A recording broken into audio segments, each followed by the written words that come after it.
Whether it's a fever, rash, or swollen glands, kids are always getting sick. But what if these were signs of something much more serious? Something so serious that it could cause a heart attack in a 1-year-old.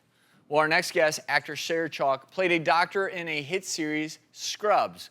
But her true passion and drive for medicine actually came when her son was diagnosed with Kawasaki disease. One day I came home and Charlie had this rash on his face unlike anything I'd ever seen before. And then from there, the next few days, he just got so sick. By the 4th day, he was pretty listless and limp in my arms. Our son was misdiagnosed for 10 days, and then on day 10, we were able to see Dr. Mason, who, for me, Charlie's hero. Charlie presented with many of the symptoms and signs of Kawasaki disease.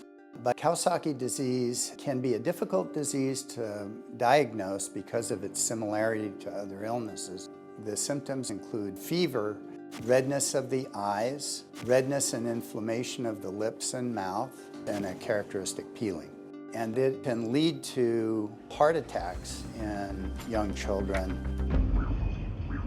We like to treat them within 10 days of onset of the fever because that helps prevent the coronary artery changes from occurring. It wasn't something that I initially had thought I would speak publicly about, but I really felt like I needed to do something right away to raise awareness because it's something where you have this very short window to get the treatment to save their heart. Can I see your surgical glove? This was Charlie's favorite thing to do. He would always blow it off and make him do it. All right.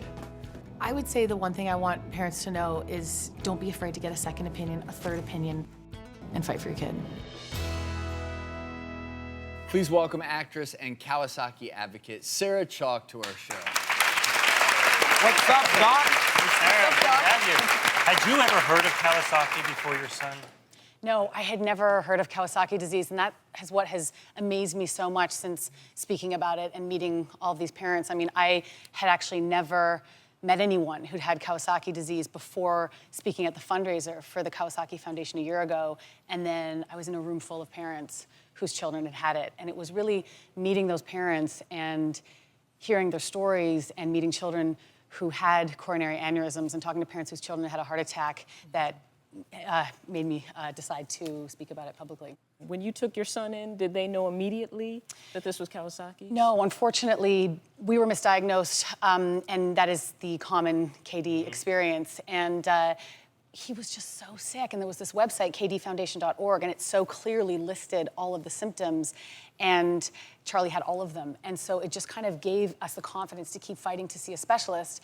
And so we got to see Dr. Mason on day 10, and by the time we saw him, a lot of Charlie's visual symptoms had actually started to subside and go away. And we'd taken pictures and videos of him at his sickest just because I just had my phone out and I wanted to send them up to our families in Canada and say, like, he just is so sick. He's just sicker than sick. Like, this can't be scarlet fever or this or that, because we were sort of having a different diagnosis every day. And so by the time we got to Dr. Mason, I showed him the photographs and he looked through them all and heard our story. And then he said, a picture's worth 1,000 words. Thank God you took them. I am diagnosing him off of these pictures.